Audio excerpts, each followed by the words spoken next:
Ada dua perkara utama kenapa zina menyebar. Kita bicara ruang lingkup negara kita saja, Indonesia. Yang pertama, karena banyaknya masyarakat muslim Indonesia belum paham kalau pernikahan itu tidak ada hubungannya sama prestasi dunia.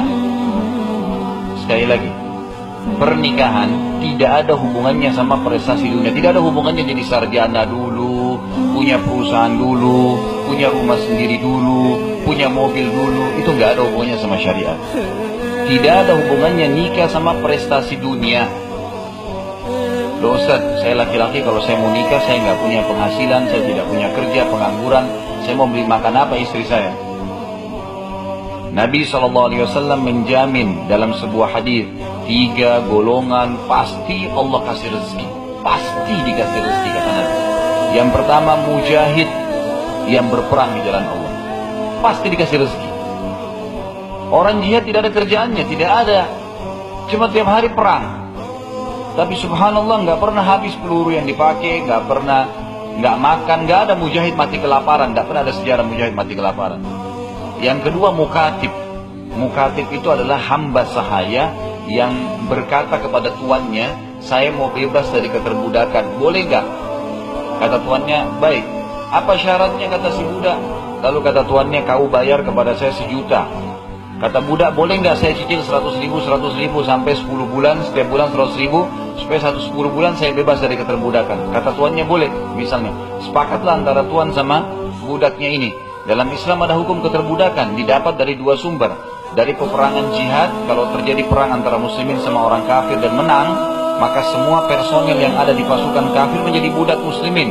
Dan hukumnya mereka dianjurkan untuk dibebasin, dididik, diajak masuk Islam, diberikan makan, pakaian.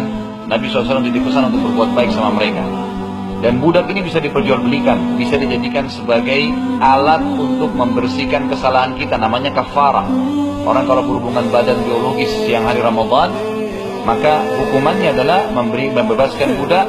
Kalau tidak punya maka puasa 2 bulan berturut-turut. Kalau tidak punya maka memberikan makan 60 orang miskin.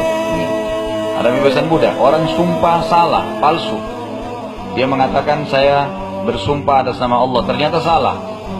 Apa yang terjadi? Dia harus bayar dendanya. Bebasin budak,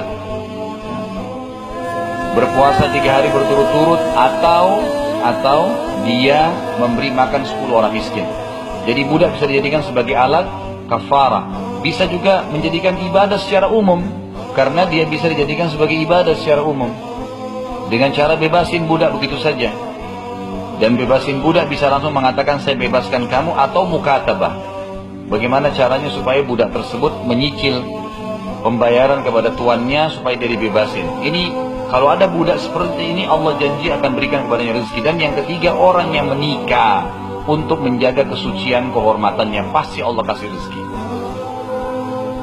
Rahasianya, kalau anda pun masih pengangguran, boleh nikah, boleh. Gak ada hubungannya sama ijazah S1, S2, S3, punya perusahaan 2 atau 3, atau nanti punya mobil, atau nanti punya ini dan seterusnya. Itu tidak ada hubungannya sama pernikahan dalam syariat Islam. Ini yang membuat di Indonesia banyak orang terlambat nikah gara-gara ini. Ego orang tuanya luar biasa. Nggak boleh nikah dulu, nak, tunggu kamu jadi sarjana. Orang tuanya enak, ada pasangannya, bisa pelampiasan biologis. Anaknya, ada sempat mahasiswa tulis SMS kepada saya, Ustaz, saya betul-betul sudah ikut pengajian dan paham sunnah, saya ketakutan fitnah. Di kampus saya fitnah, semua perempuan, banyak mayoritas kita tutup aurat. Saya mau berhenti, orang tua saya kesian sudah terlanjur biayai. Saya mau minta nikah, orang tua saya kasih syarat harus jadi sarjana dulu, sementara masih baru tingkat 1 kuliah. Sabar 3-4 tahun, orang tuanya enak benar, bisa ada tempat pelampiasannya. Anaknya, kenapa harus ego begini? Karena pemahamannya harus ijazah dulu, harus prestasi dulu. Gak ada hubungannya ini. Nabi SAW mengingatkan, wa ankihul aqfa aminkum, menikahlah dengan orang yang sepadan dengan kalian. Kalau teman-teman laki-laki masih pengangguran atau penghasilannya 1 bulan masih 500 ribu, 1 juta, masih dianggap kurang, nikah dengan perempuan yang bisa mengelola uang sebanyak itu. Jangan nikah sama perempuan kosmetikanya 2 juta, nggak bisa, habis untuk kosmetika saja. Cari perempuan yang kosmetika pakai bedak 15 ribu, 20 ribu, aman, 1 juta bisa dipakai. Dan itu pesan Nabi, nikah dengan orang yang sepadan. Memang begitu.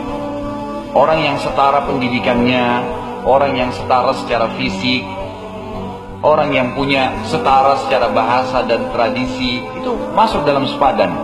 Tapi di sini, kalau masih laki-laki cuma mampu beli nasi padang sebungkus sehari, ya makanlah berdua. Tapi tidak harus tunda pernikahan gara-gara itu.